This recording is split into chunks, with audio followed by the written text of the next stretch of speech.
Welcome to the Learning Pines YouTube. We hope this video helps. In this video, I will show how to jack up a Kia Stinger.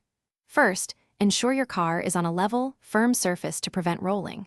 Always engage the parking brake and place wheel chocks behind the wheels that will remain on the ground.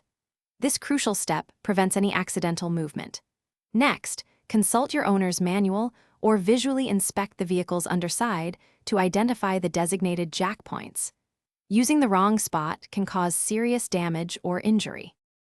For the front of your Stinger, look for the reinforced pinch weld or a specific jacking point near the front suspension components.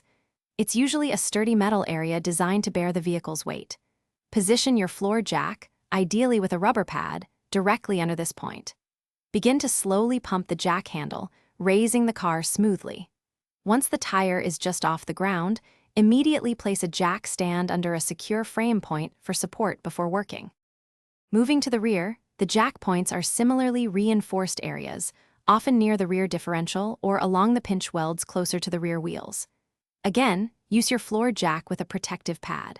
Carefully raise the vehicle, ensuring it remains stable throughout the process. Once the desired height is reached, slide a jack stand under a robust part of the frame, such as the subframe or a designated support point. Lower the car gently onto the stand, then remove the jack. Before getting under the car, give it a gentle shake to confirm it's stable on the jack stands. When you're ready to lower it, position the floor jack back under the jacking point, raise it slightly to take the weight off the stand, and then carefully remove the jack stand. Slowly release the jack's valve to bring the car back down to the ground. Remember to check the description for a link to Little Trees, Black Ice, and other great deals. Always ensure all tools are cleared before driving. Thanks for watching. Consider subscribing if we helped you.